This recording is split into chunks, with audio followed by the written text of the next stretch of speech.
کبھی آپ نے غور کیا ہے کہ قیامت کا منظر کیسا ہوگا؟ وہ قیامت جس کا آنا طے ہے، جس کے آنے کی خبر اللہ کے آخری نبی حضرت محمد صلی اللہ علیہ وسلم دے چکے ہیں۔ کیا آپ نے کبھی غور کیا ہے کہ وہ دن کیسا ہوگا؟ قیامت کی شام کیسی ہوگی؟ آج ہم قرآن و حدیث کی روشنی میں قیامت کا نقشہ کھینچنے کی کوشش کریں گے۔ دعا ہے کہ اللہ ہمیں اس خوفناک دن کی تیاری کرنے کی توفیق دے۔ ایک ایسی ہی عام سی گرم دوپہر ہوگی یا پھر سرد دوپہر ہوگی، پتہ نہیں وہ گرمی کا تپتا ہوا سورج ہوگا یا سردی کا ٹھنڈا کپ کپاتا ہوا سورج ہوگا۔ شام حسب معمول ڈھلے گی اور دن کو الوداع کہے گی۔ دن اور رات حسب معمول یہ کہہ کر جدا ہوں گے کہ کل پھر ملیں گے۔ پرندے گھونسلوں کی طرف حسب دستور لوٹیں گے۔ تاجر اپنی ترتیب پر اپنے گھروں کو لوٹیں گے۔ مائیں بچوں کو گود میں سلا کر بستروں پر دراز ہوں گی۔ تھکے ہارے مزدور اپنے بستروں کو لوٹیں گے۔ بادشاہ اپنے تخت شاہی پر دراز ہوگا۔ وزیر اپنے تخت وزارت پر دراز ہوں گے۔ پولیس والے اپنی چوکیوں پر پہرا دیتے دیتے یہ سوچ کر اونگ رہے ہوں گے کہ کب صبح ہوگی اور میری ڈیوٹی تبدیل ہوگی اور دوسرا حوالدار آ کے ڈیوٹی دے گا۔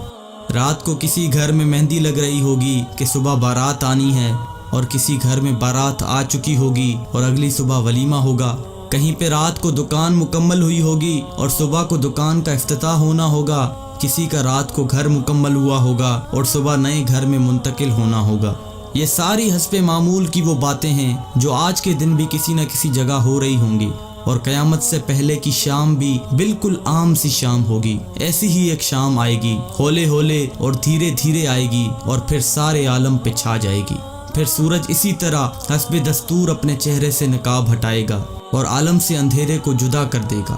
کوے آنکھیں کھولیں گے، مرغے اذان دیں گے، بلبل کا نغمہ ہوگا، کوئل کی کوکو ہوگی، چڑیوں کی چہچہاہٹ ہوگی، جھرنے اسی طرح اپنے پانی کے ساتھ بہہ رہے ہوں گے، دریاؤں میں طغیانی حسب دستور ہوگی، سمندر میں موجوں کی اٹکیلیاں حسب دستور ہوں گی، سبزی لینے والے صبح صبح سبزی منڈی کو جا رہے ہوں گے اور کام کاج والے گاڑیوں کے اڈے کی طرف جا رہے ہوں گے، ڈرائیور اپنی گاڑیاں ٹھیک کر رہے ہوں گے، مائیں بچوں کو اسکول کے لیے تیار کر رہی ہوں گی، کوئی مکھن کا پیڑا نکال رہی ہوگی تو کوئی ڈبل روٹی پہ مکھن لگا رہی ہوگی اور کوئی پراٹھا توے پہ ڈالنے جا رہی ہوگی۔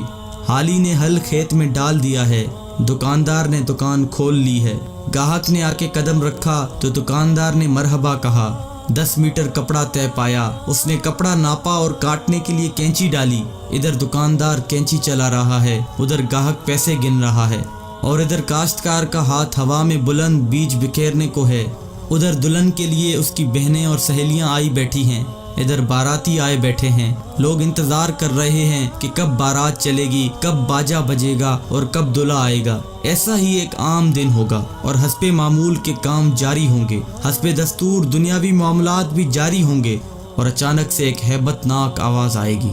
وہ آواز اتنی خوفناک ہوگی کہ اس آواز کو سن کر دکاندار کے ہاتھ سے کینچی گر جائے گی، گاہک کے ہاتھ سے پیسے گر جائیں گے، کاشتکار کے ہاتھ سے بیج گر جائے گا، دلہن کے گجرے ٹوٹ جائیں گے، مہندیاں گر جائیں گی، دلہن اپنی جان بچا کے بھاگے گی، دولہے کو اپنی بارات اور اپنی دلہن تک یاد نہ ہوگی، لڑکی والوں کو مہندی اور زیورات میں سجی ہوئی اپنی بیٹی یاد نہ ہوگی تو لڑکے والوں کو گھوڑے پہ چڑھتا ہوا دولہا بھول جائے گا، مراسیوں کو اپنے ڈھول بھول جائیں گے، سیاست دانوں کو اپنی سیاست یاد نہ ہوگی، حوالدار کو اپنا پہرا بھول جائے گا۔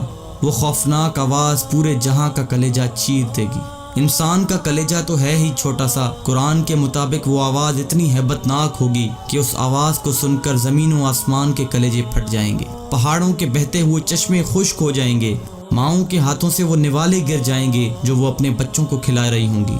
وہ ماں جو چند لمحے پہلے اپنے بچے کو اپنی چھاتی سے دودھ پلا رہی تھی اور میرا چاند کہہ کر اپنے بچے کا ماتھا اور گال چوم رہی تھی، وہی ماں اپنے بچے کو ایک ٹوکری کی طرح ہوا میں اچھال دے گی کہ یہ مرتا ہے تو مرے، میری جان بچ جائے۔ لیکن آج بچے تو کون بچے اللہ کے سوا؟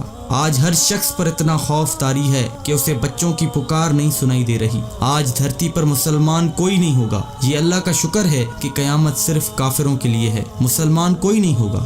اس دن انسان اپنے ہاتھوں سے بنے ہوئے گھروں کو گرتا دیکھے گا، سنگ مرمر کی اینٹوں کو ادھڑتا دیکھے گا، اپنے تخت کے پرزے پرزے ہوتا دیکھے گا، اپنے اسلحے کو بکھرتا دیکھے گا، اپنی طاقت کو ٹوٹتا دیکھے گا، اپنے جسم کو ساتھ چھوڑتا دیکھے گا،